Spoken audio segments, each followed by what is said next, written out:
The VMAs feature Trump bashing, students at the University of North Carolina tear down a statue, and I have the two stupidest stories you have ever heard back to back. They are incredible. I'm Ben Shapiro. This is The Ben Shapiro Show.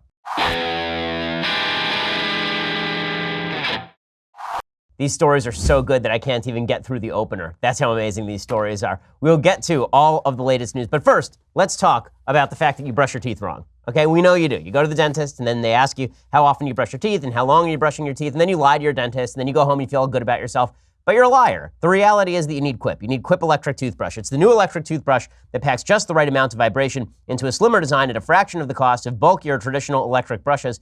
That gives you guiding pulses that alert you when to switch sides, making brushing the right amount of effortless. And Quip also comes with a mount that suctions right to your mirror and unsticks to use as a cover for hygienic travel anywhere, whether it's going in your gym bag or carry-on. And because the thing that cleans your mouth should also be clean, Quip's subscription plan refreshes your brush on a dentist-recommended schedule, delivering new brush heads every 3 months for just $5. So as soon as you sign up, you never have to worry about it again. Quip is backed by a network of over 10,000 dental professionals. It really is fantastic. It travels really easily. When you replace the battery, it takes about 5 seconds. It's really simple, and you don't have to have that giant charging station they hook up next to your mirror and takes up ugly mirror space. Go check it out right now. Quip starts at just $25.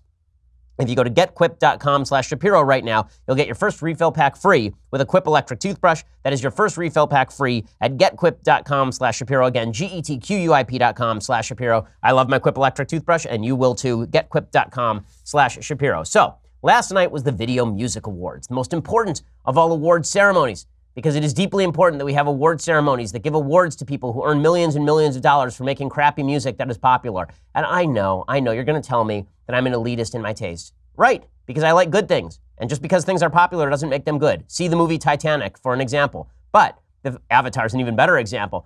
What is more telling about the VMAs than anything else is the amount of political posturing that happens at the VMAs. The reason the Democrats are having trouble in the middle of the country is because there's an elitist feel to the Democrats. The reason Donald Trump won is not because there were all these dispossessed people in the center of the country who felt economically left behind. The reason that Trump won is because Trump was a giant middle finger to a bunch of people in Hollywood and New York. That's really what Trump was. What Trump was people getting sick of being told that they were racist, sexist, bigot, homophobes, and Trump responding by basically flipping everybody off, and the Republican base cheering, yeah, because we were so sick of hearing over and over and over that we are terrible people. And that was it was sort of reinforced all throughout the 2016 campaign. For example, Hillary Clinton bringing out ads with Lena Dunham, who may have molested her sister, but she was supposed to be this great Hollywood moral icon who is going to tell us all about how we ought to think about issues like abortion. And the DNC, replete with all sorts of stars and people cutting versions of Fight Song with Elizabeth Banks and the stars of the Pitch Perfect movies. And everybody in the middle of the country went, really? That's your pitch to me in Ohio is Lady Gaga. That's your big pitch. Thanks for that.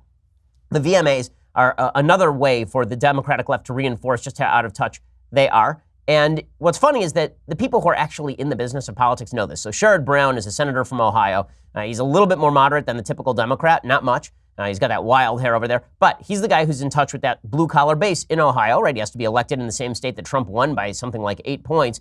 Well, Sherrod Brown was on TV yesterday on the MSNBCs, and he said that Democrats aren't really showing that they're fighting for the little guy. Well, I think Democrats have not talked enough about fighting for the little guy. I mean, it really our party. Are they too into life with too free trade? They're not. They're too. The party has been too free trade, but the Republicans have been more free trade. But that's our problem to show where we are and fight for workers. But I don't think the voters necessarily think what we should be thinking, and that is you fight for the little guy, whether she punches a clock, whether he works in a diner, whether she works construction, whether he works in manufacturing. So let's ask a question. Those people who are punching a clock, working in a diner, working in manufacturing, the people who are working on assembly lines or who are going to a factory in the evenings, do they really want to hear from a bunch of pampered celebrities who earn millions of dollars to read lines written by others or sing songs written by others or warble off-key songs that are then later auto-tuned for millions of dollars? Do they want to hear from those people about what America really constitutes? Is that really what's their cup of tea? The answer, of course, is no. And yet that's what Democrats continue to resonate to. The Democratic elite are wildly out of touch with all the people who are in the middle of the country, which is why they continue to cater to the folks over at the VMAs. So the VMAs, the Video Music Awards, it used to actually celebrate music of a sort. Now it's basically just a place for political posturing. Kevin Hart was hosting this thing with Tiffany Haddish. Is that how it's pronounced? And Kevin Hart, he started off by joking about President Trump a lot, which is a brave thing. Well, my favorite part of this is that when Kevin Hart jokes about all this, what you'll hear is a triumphalism in his voice. Look at how brave I am. It's very reminiscent of Robert De Niro at the Emmy Awards, where he started shouting, "F you, Trump," and then raising his arms, raising his fist because he had single-handedly deposed the President of the United States. Under Article 32 of the Constitution of the United States, if an actor who once played a boxer shouts "F you, Trump" at the president, he's no longer the president. So naturally, Robert De Niro was very enthusiastic about this. He got a standing ovation for shouting "F you, Trump." So going to virtue signal in front of a bunch of people who totally agree with you at Rockefeller Center in the middle of New York City or in Los Angeles, this is the height of courage in the entertainment sphere. It's just like Normandy. It's like the guys who are coming off the boats and fighting the Nazis. That's Kevin Hart and Tiffany Haddish saying "F you, Trump." This makes them feel good inside. It makes them feel like they've done something virtuous and strong in a room full of people who agree with them and think that virtue and strength come from shouting at the President of the United States. Here's Kevin Hart joking about Trump. Again, if you don't think this is off-putting, then you're really not following how America works these days. I'm looking at this like it's game day, people. But do not worry, because at this game, you guys are allowed to kneel. You can do whatever the hell you want. There's no old white man that can stop you. Do it. I mean, beefs pop off, bad language, people run to the bathroom and send out crazy tweets. It's basically like your typical day at the White House. In your face, Trump, suck it. In your face, Trump, suck it. Well, first of all, funny would be good. And Kevin Hart used to be a comedian. Now he's just a short guy who yells at the president.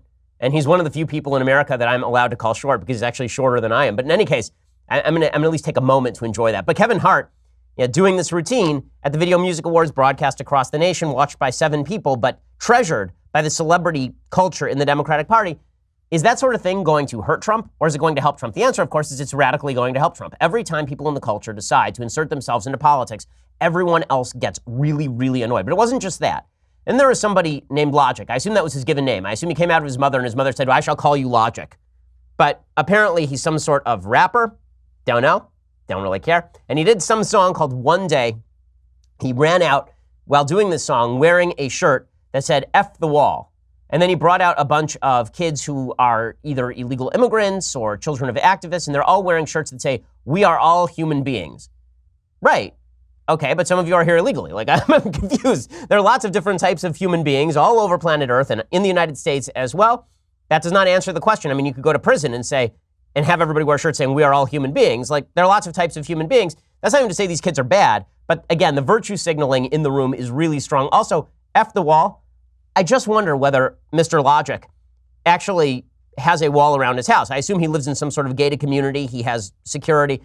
It's very easy to pick on celebrities this way because they live in a world that they don't actually inhabit. There's a great book by Charles Murray called Coming Apart. And what the book is really about is all of these people who are these kind of white upper crust elites who live on the coasts, and they push a message of social liberalism. They push that single motherhood is totally wonderful, and they push that abortion is totally cool, and they push that not saving your money is fine, and they push all of these socially liberal messages about big government and high taxes. And then they take all their money and they store it in offshore bank accounts and they get married and they have kids just like a normal family in 1955. But everybody in the middle of the country who listens to them follows this advice, and then they live crappy lives. Well, that's exactly what happens when you see these celebrities talking about F the wall. You think these people are going to be affected by the lack of a wall on the southern border? They're not ranchers in Arizona. Okay, these folks are not going to be affected by this. All that a lack of a wall means to these folks is that they have cheaper illegal immigrant labor to do their lawns. Legitimately, that's what celebrities in LA do. Most of the time, celebrities who are interacting with illegal immigrants are doing so in terms of household service. Seriously, I live in LA. I promise you, I know a lot of these celebrities, and most of them, when they talk about illegal immigrants, they're talking about that. They want a cheap housekeeper or a cheap nanny.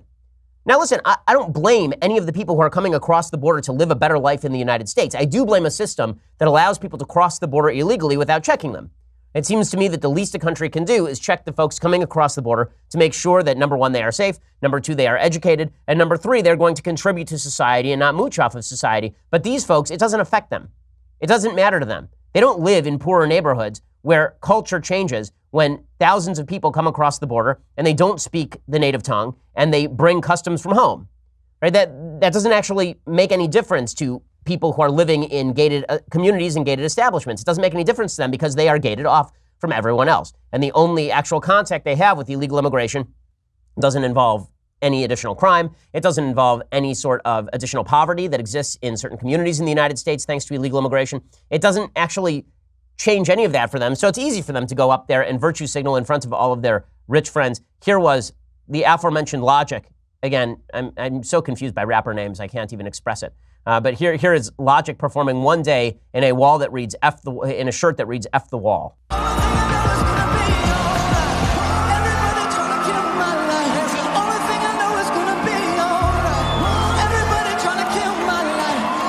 I really have to admit, it's almost impossible not to watch this particular number and just get flashes to Pop Star with Andy Samberg, because it legitimately is one guy singing like who is it, George Michael in it, with George Michael singing, and then some guy rapping about social justice in the background.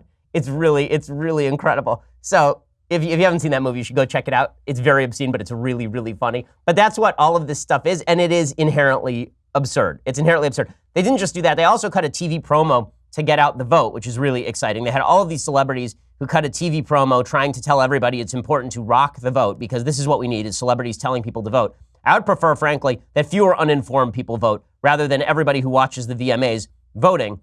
Also, if people are voting because a celebrity told you to, then you probably shouldn't be voting in the first place. The final word on this comes courtesy of Michael Avenatti, who legitimately showed up at the VMAs. I will explain in just 1 second. But first, let's talk about something deeply exciting, your air filters. Oh yes, I know. You're living in your home right now. You're thinking, I don't need an air filter. Yeah, go open up that vent. I promise you, when you open it up, what it's going to be is a bunch of gunk in your air filter. And you've been breathing that in for months because you didn't care enough to think about the exciting topic of your air filters. Well, this is why you need FilterBuy. It's America's leading provider of HVAC filters for homes and small businesses, with over 600 sizes that ship for free within 24 hours. Plus, they are manufactured right here in the United States. I recommend that you subscribe so you don't forget to regularly replace those filters like I do. Plus, they knock 5% off the order when you do subscribe. You know, there's a lot of smoke and dust in the air, particularly in places like California right now. You're going to want to go out and make sure that your air quality is the best it can be. Save time, save money, breathe better with FilterBuy.com. Again, that's FilterBuy.com. FilterBuy.com. And again, subscribe so that they will automatically send you the filters that you need on a regular schedule, and they knock 5% off the order. We use it here at the Daily Wire offices. I use FilterBuy at home, and they have customizable sizes as well if that's something you need. FilterBuy.com. Again, FilterBuy.com, and tell them that I sent you by telling them that you listen to the Ben Shapiro Show. Okay, so the best part of this, you know, when I say that the Democrats and the VMAs are basically one thing, that the celebrity culture of the Democratic Party has basically eaten the Democratic Party, I don't mean that apocryphally. I don't mean that in any sort of vague sense. Barack Obama is sort of the celebrity to the celebrity culture, and the mutual back scratching of celebrity that went on during the Obama administration was pretty incredible. Everybody in Hollywood thought Barack Obama was a celebrity, and Barack Obama wanted to hang out with the celebrities who thought that he was a celebrity. So the merger of celebrity and politics was already in place long before we elected a reality television star to the presidency of the United States. Barack Obama was actually the first reality TV star to be president of the United States. He had no real political experience. He came out of nowhere. TV glorified him, and he was considered a celebrity more than he was a politician, even before he was elected president of the United States. In any case, what this leads to is the actual merger of reality TV and politics, which is, I have to admit, deeply entertaining. So Michael Avenatti, you will remember, is the lawyer for Stormy Daniels. He became famous literally by representing a porn star who once stooped the president. This is his legitimate claim to fame. The only reason he is famous is because Stormy Daniels, during Shark Week, nailed the president and then went away for many years because the president paid her lots of money to go away, and then, in an act of brazen bravery, decided to come out and tell her important story. She doesn't allege the president actually abused her in any way, right? She just wanted to come out and make some money off of this thing so she could strip for higher rates. But Michael Avenatti is her lawyer, and he's been out there saying that he is going to tear down the president. He's the lawyer who's finally going to bring down the president of the United States. And he shows up at the VMAs. Now, everybody's sort of laughing at this. I think Michael Avenatti has a shot at the 2020 nomination. I do. I'll explain why after you watch Michael Avenatti talk about why he's at the Video Music Awards. What the heck are you doing here? Well, you know, I was invited to this great event. It's a pretty cool event, and I thought I'd show up. Were you surprised to be invited? A little bit, but, you know, hopefully it won't be the first time. Well, it is the first time. Hopefully it won't be the last time. So are you really considering a run for president? I am. I'm serious about it. I'm seriously looking at it. I'm traveling around talking to people in the country, and, you know, I've been really surprised at how much enthusiasm there is out there for the potential. So I'm going to make a decision. I want to be smart about it, deliberate. You know why? Because the VMAs is a signifier of Democratic id. If you want to know what Democrats feel, all you have to do is really watch the VMAs. You want to know what Democrats think, you have to look at their various policy proposals, and you have to talk to the Democrat Socialists of America and all the rest. If you want to know what they feel, watch the VMAs, and that is a visceral hatred for the President of the United States, and Michael Avenatti represents that in a pretty solid way. His entire claim to fame is yelling at Trump. And so now he's at the VMAs yelling at Trump. And people look at him and they go, I like that guy. You know why? Because he yells at Trump. That's awesome. If the Democrats disappoint in 2018, if they don't take back Congress in 2018, for example, you could see such a strong backlash, so much anger, that somebody like Avenatti could actually win some primaries based solely on, I'm the only guy in this room who's actually sued the President of the United States. I'm the only guy in this room who's willing to say basta. I'm the only one in this room who's aggressive enough to take on the president. That has some appeal to Democrats because the VMAs represent the id. Michael Avenatti is the id, and the Democrats have basically decided to cave to their id as opposed to following the sort of blue-collar tactics that Sherrod Brown would prefer. Okay, meanwhile, as I say, the President of the United States, Trump was elected because of cultural issues. So here are a couple of cultural issues. There are a lot of stories that we use in radio and podcasting on Twitter that signify this is why Trump won. You get that a lot. This is why Trump won. Something dumb happens and people tweet out, this is why Trump won. But these dumb stories actually are sort of why Trump won. So here's one of those examples today. This is such a great story. This is courtesy of the Associated Press. You ready? Mondelez International, the parent company of Nabisco, has redesigned the packaging of its Barnum's Animals crackers after relenting to pressure from people for the ethical treatment of animals. PETA, which has been protesting the use of animals in circuses for more than 30 years, wrote a letter to Mondelez in the spring of 2016 calling for a redesign. Given the egregious cruelty inherent in circuses that use animals and the public's swelling opposition to the exploitation of animals used for entertainment, we urge Nabisco to update its packaging in order to show animals who are free to roam in their natural habitats, PETA said in its letter.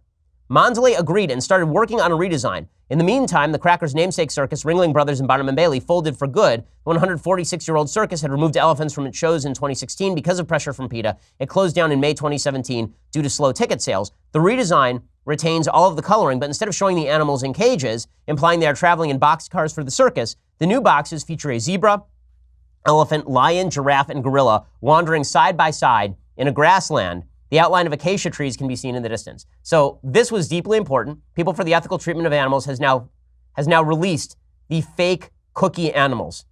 It's no longer enough to have free-range chickens. We now have to have free-range cookie chickens. Very, very important. But let's be real about this. All of this is fun and games until the cookie lion and the cookie tiger decide to eat the gingerbread man. At that point, it really gets seriously ugly. The muffin man takes it right in the neck from the lion that has now been released from his cage on the Barnum's Animals crackers. They're really doing important things here in the United States. And this is why people are like, oh, screw political correctness, screw this. This is just ridiculous. That is not even the most politically correct story of the day. This one is spectacular. Okay, so this is from Healthline. Healthline is a publication, I believe they are connected with Men's Health in some way, and they have something reviewed by Janet Brito, PhD.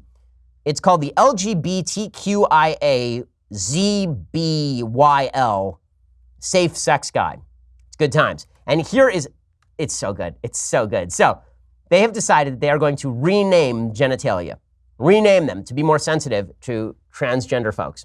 You ready for this? It's unbelievable. It's unbelievable. For the 1,000th time, my wife happens to be a doctor, which means she uses medical terminology. Even when I teach my children what genitalia are, my daughter is 4.5 years old and knows the name of genitalia. And then she calls it her private zone. She uses a euphemism. Just like most parents, I don't want my kids running around in stores screaming penis or vagina, right? That's just what we do. But that's because my children are children. And when we actually discuss actual biology, it's good to know the terminology and not to say pee-pee, right? It's good to know the actual terminology. However, it's apparently very, very bad. Very bad. Because here's what Healthline says. These guides, too many guides with regard to LGBTQ issues, often unnecessarily gender body parts as being male parts and female parts. So yes, correct. Like in every sexually dimorphic species, which is to say every animal species on planet Earth, the penis is a male part and the vagina is a female part because these still have biological meanings because we're not idiots, but apparently we are idiots. I've assumed too much. Okay, these guides often unnecessarily gender body parts as being male parts and female parts and refer to sex with women or sex with men, excluding those who identify as non-binary. Okay, you can't have sex with a non-binary body part. It doesn't exist. That's not a thing. Unless you are screwing a tree, that's not a thing. And many individuals don't see body parts as having a gender. People have a gender. But body parts have a sex. What in the world are you talking about? Are you saying that it's just some sort of social construct that the presence of a penis seems to be connected with male genetics? That's a social construct? Okay, I can't wait to give you the punchline to this, because the punchline to this is so unbelievably good. Okay, the punchline is it's astonishingly good. But first, we need to talk about your nutritional habits. Everything that we've been taught about weight loss is making us unhealthy. The supplements we've been accustomed to are loaded with sugar and artificial ingredients and processed foods. If you're on the hunt for healthy supplements that are packed with nutrients that actually promote weight loss, then you should take a look at 310 Nutrition. 310 Nutrition is a brand you can trust to help you lose weight and live out a healthy lifestyle with the help of a variety of awesome products. Folks at the office are using 310 Nutrition. They make 310 meal replacement shakes, which are packed with top quality plant-based proteins, vitamins, minerals, superfoods, probiotics. 310 Lemonade Water Enhancer for folks who don't like the taste of water. Instead, you can get 310 Lemonade, which helps you stay hydrated. And they have an online community as well. You can join the 310 community on Facebook and Twitter. It's a great way to engage with hundreds of thousands of people for support and helpful tips on eating healthy and nutrition. Join the 310 Nutrition community for free. Go to 310family.com. In addition to that great community, 310 Nutrition is offering my listeners their 310 Starter Nutrition Kits. You can give it a try for just $14. You'll receive an assortment of 310 meal replacement shakes, a meal plan ebook, a gift card, many other products. Don't miss out on this great offer and the free community. Joining 310 Nutrition is a great way to engage with thousands of like-minded individuals also looking to live a healthy lifestyle. Go to 310family.com. That's 310family.com, 310family.com, and go check it out right now. You get that 310 Starter Nutrition Kit for just $14.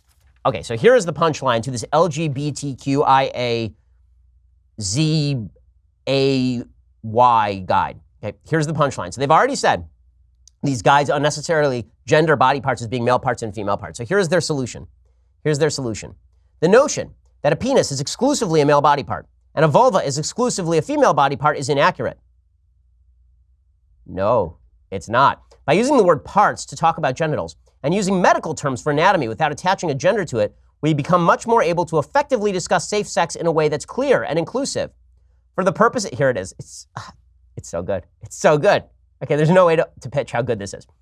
For the purposes of this guide, we will refer to the vagina as the front hole instead of solely using the medical term vagina. This is gender-inclusive language that's considerate of the fact that some trans people don't identify with the labels the medical community attaches to their genitals. The front hole. Okay, so, again, my wife's a doctor. If she is doing a gynecological exam, she is not going to ask a biological woman if she can see her front hole, because that's absurd. That is ridiculous. And I'm afraid that these folks are mixing up their face hole with their rear hole, because basically their head is up their ass. That's what I'm trying to tell you here. That is so ridiculous. But this is how far we've come. You want to know why you got Trump? This is why you got Trump. I know. Everybody's like, what does this have to do with Trump? It has to do with, everybody looks at these stories and we go, that guy, okay, fine, whatever. You're going to do this? Fine. That ridiculous human being. Let's just make him president. I don't even give a crap anymore. At least he's not doing front hole. At least we're not going to have a Democratic debate. You're not going to see a Republican debate where they argue over the proper terminology for terms that have been settled by science for all of history. So we're not going to do this. We're not going to do this. Honest to God, front hole.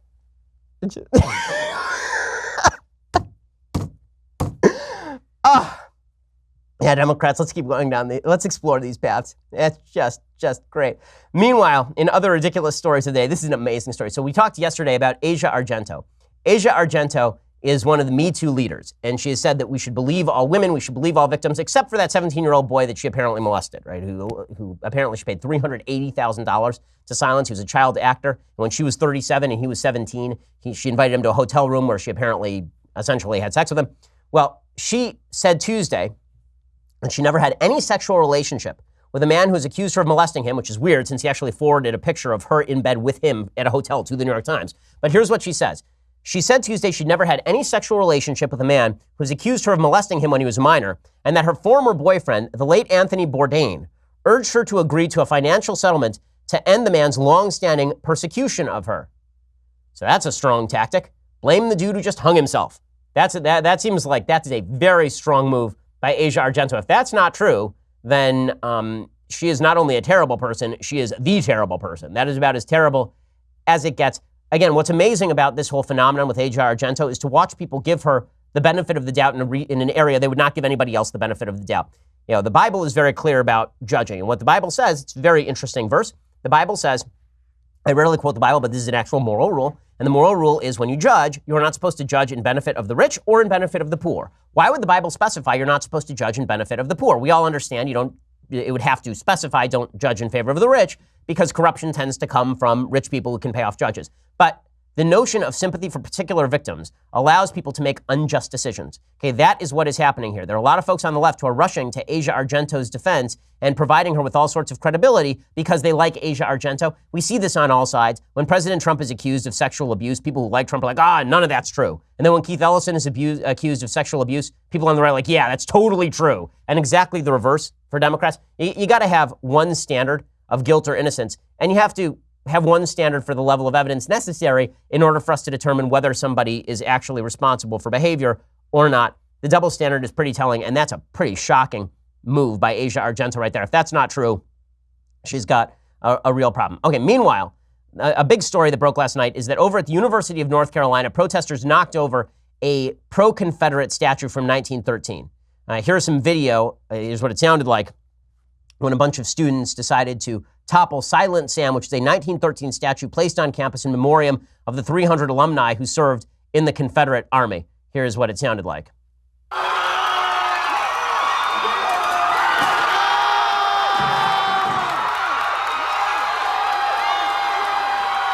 So they're pulling down the statue, and people are celebrating and cheering and kicking the statue and stomping on the statue as though they've just pulled down a statue of Stalin or a statue of Saddam Hussein in the aftermath of the fall of the Soviet Union or the destruction of the Hussein regime.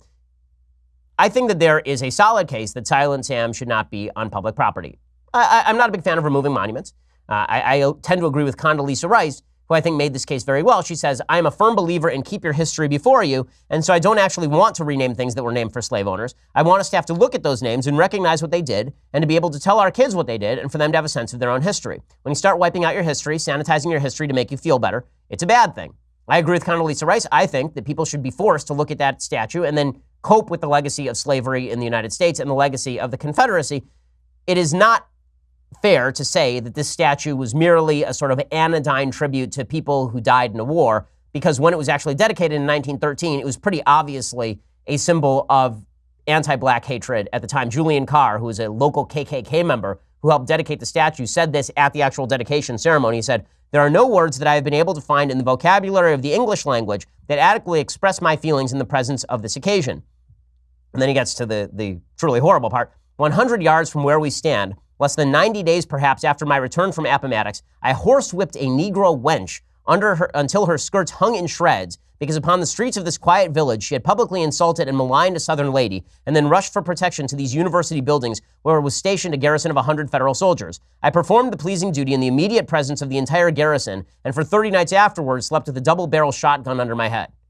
So, yeah, the statue was pretty well connected with some awful, egregious, evil behavior, no question.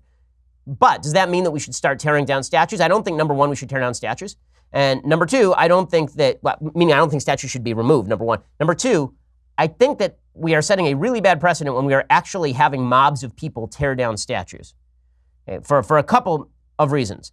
The main reason why it's really bad when people tear down statues, when mobs tear down statues, is that you understand why people did it in the former Soviet Union, or why people did it in the Hussein regime, because legitimately a regime that was repressive had fallen. There was no government that had now taken sort of control to get rid of the old vestiges. And so the people, in a fit of wild enthusiasm, tore down these old symbols of tyranny.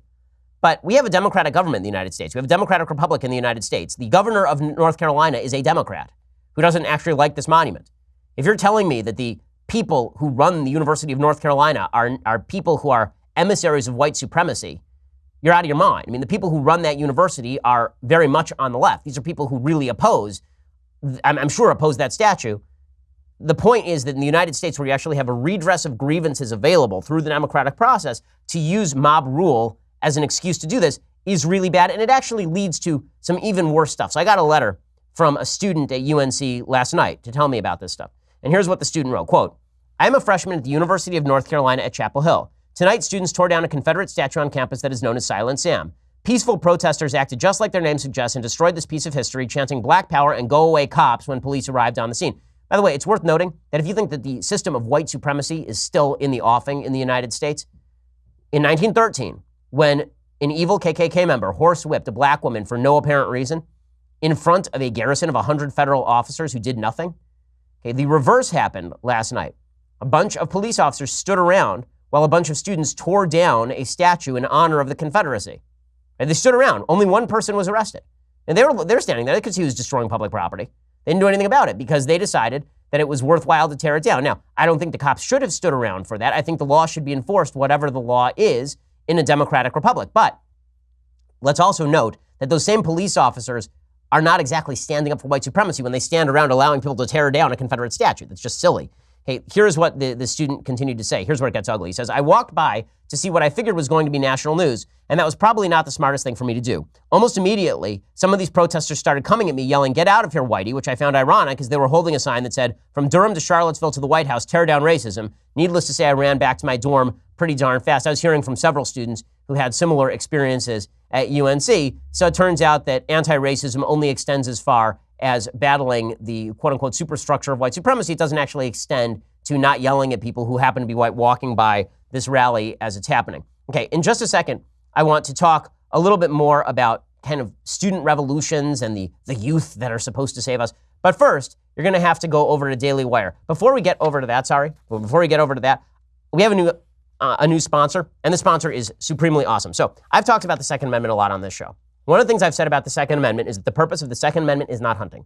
The purpose of the Second Amendment is self-defense and protection against tyranny. You know who agrees with me? The Bravo Manufacturing Company. It was started in a garage by a Marine vet more than 2 decades ago to build a professional-grade product that actually meets combat standards. BCM believes the same level of protection should be provided to every American, whether they are a private citizen or a professional. BCM is not a sporting arms company. They design, engineer, and manufacture life-saving equipment. They assume that each rifle leaving their shop will be used in a life or death situation by a responsible, law-abiding citizen, law enforcement officer, or a soldier overseas. Each component of a BCM rifle is hand-assembled, tested by Americans to a life-saving standard. Obviously, they abide by all federal and state law. BCM feels a moral responsibility as Americans to provide tools that are not going to fail the user when they're not just looking at a paper target when, God forbid, somebody is in your home with nefarious intent. BCM works with leading instructors of marksmanship from top levels of America's Special Ops Forces, from Marine Corps Force Reconnaissance to U.S. Special Ops Forces, who can teach the skills necessary to defend yourself, your family, or others. To learn more about Bravo Company Manufacturing, go to BravoCompanyMFG.com. You can check out their product special offers and upcoming news. That's BravoCompanyMFG.com.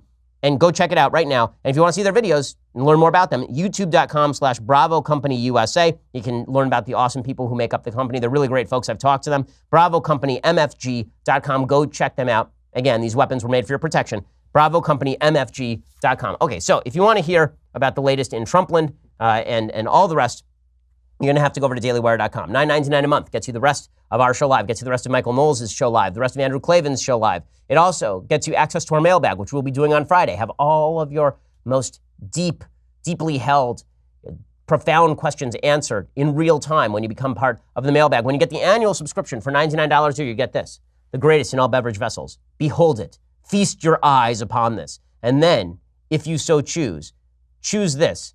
And if there's a reason that Indiana Jones chose this particular vessel and he survived the bout with the Holy Grail. This may in fact have been the Holy Grail. Not my religion, I really don't know. But you'll have to check that out, $99 a year, and you get that, the best beverage vessel of all time. Also, go check us out at YouTube, go over at iTunes. We have a Sunday special coming up this week that's going to be awesome. Hit the little bell when you subscribe at YouTube. It allows you to be updated every time we have a new piece of content. We are the largest, fastest growing conservative podcast in the nation.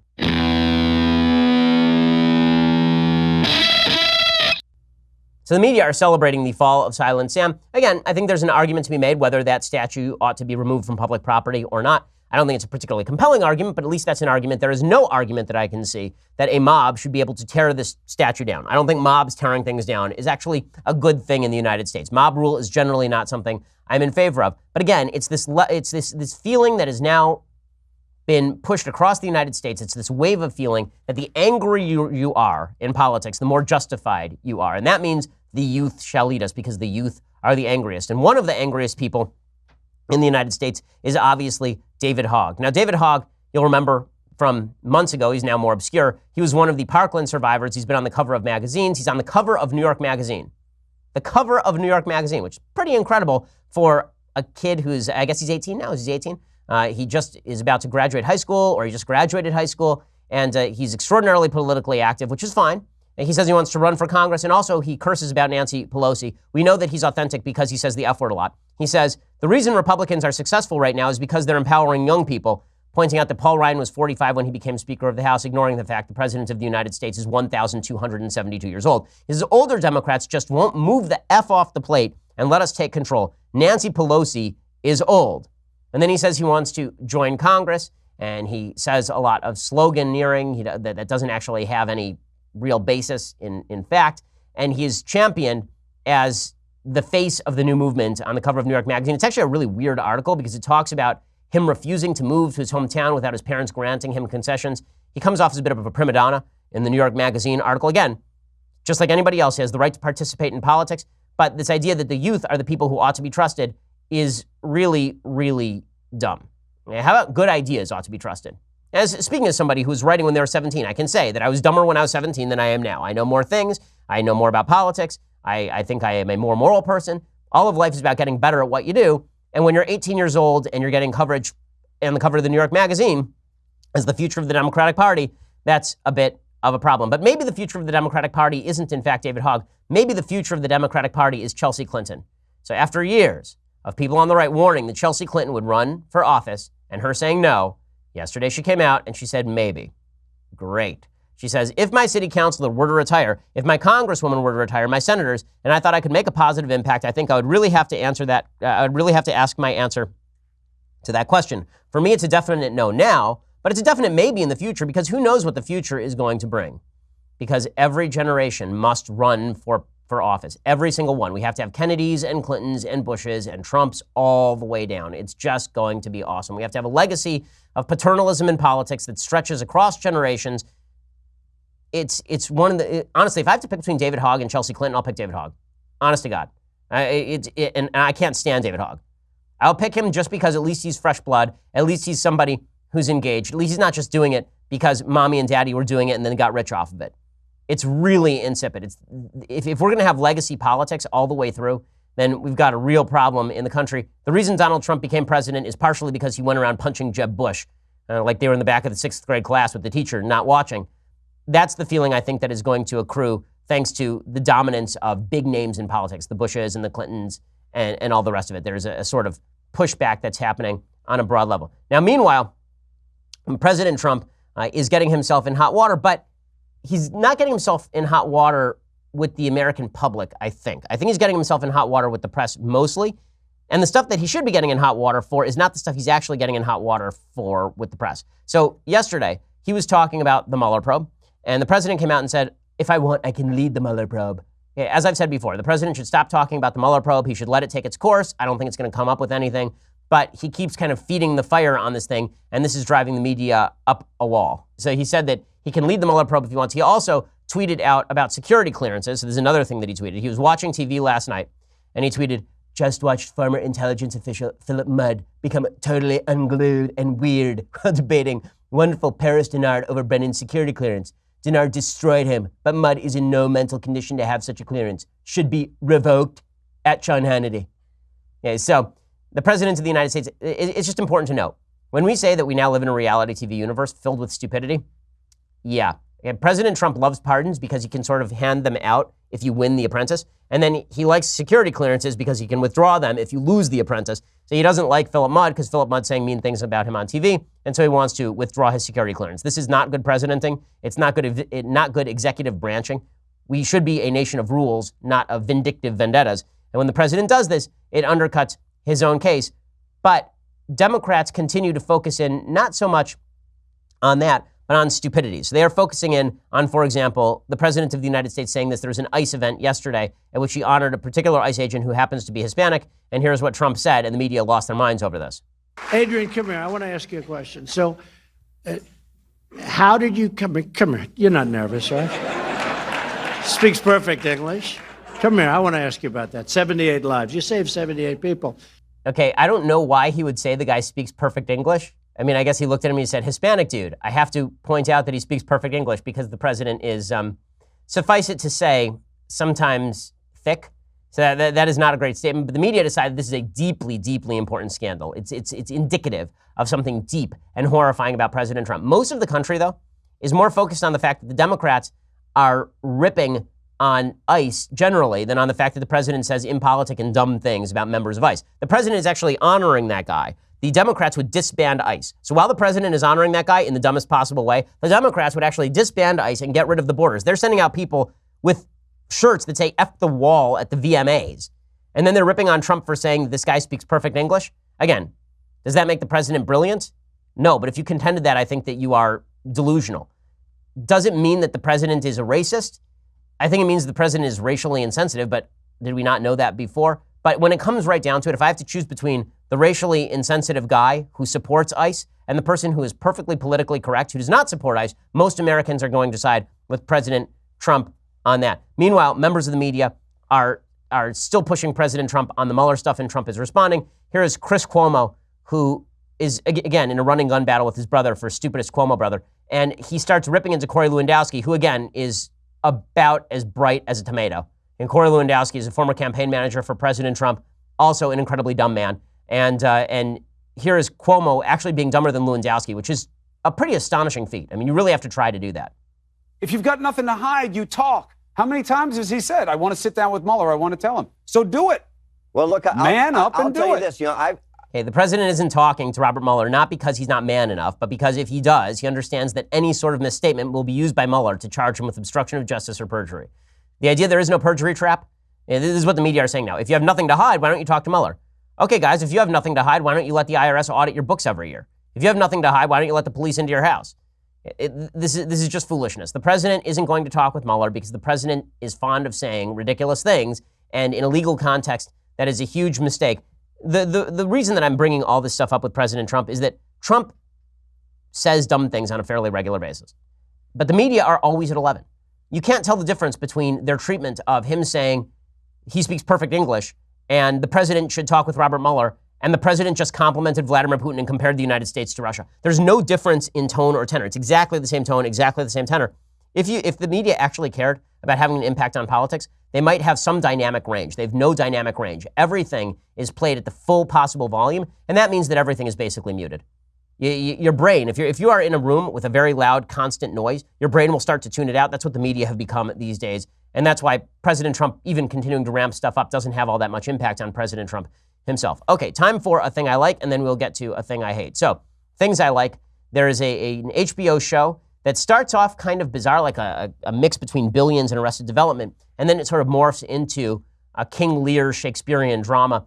It's pretty good. I'm not going to say it's fantastic, but it is compelling. The show is called Succession. Brian Cox is the star of the show. He is definitely the best thing in it. All of the characters are deeply unlikable, as per most HBO shows, but if you are a fan of sort of corporate espionage kind of stuff and family drama, then this will work for you. And it does have a couple of really fantastic scenes. The best performance is actually given by, I'm trying to remember the name of the actor, Matthew McDermott, I think. But he's really terrific. He's not a member of the family. Here's a little bit of the preview.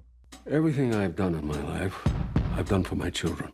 I know I've made mistakes, but I've always tried to do the best by them because I love them. Have you thought about the possibility that your children are actually scared of you? Oh, f*** off. I want a broadcast network. So, I don't want to see what the show is pretty good. It's obviously based on Rupert Murdoch. Whether it's an accurate take on Rupert Murdoch or not doesn't really matter, but it does actually highlight a serious problem for folks who tend to be powerful, which is that their kids very often are deeply, deeply screwed up. And that is because when you grant a sense of entitlement to your kids, it's difficult for them ever to recover from it. So that's a challenge that parents who are powerful or rich, wealthy, accomplished have to pass on to their kids. Okay, time for a couple of things that I hate. So Facebook has decided they are now going to rank users. Oh goody, how could this possibly go wrong? According to the UK Sun, Facebook is rating users based on how trustworthy it thinks they are. This will not result in people spamming other people's accounts to try and ding their trustworthiness rating. It absolutely won't happen. It's not like people have ever used social media to target others before. Users receive a score on a scale from 0 to 1 that determines if they have a good or bad reputation, but it's completely hidden, so you can't even check your own reputational score, which is just great.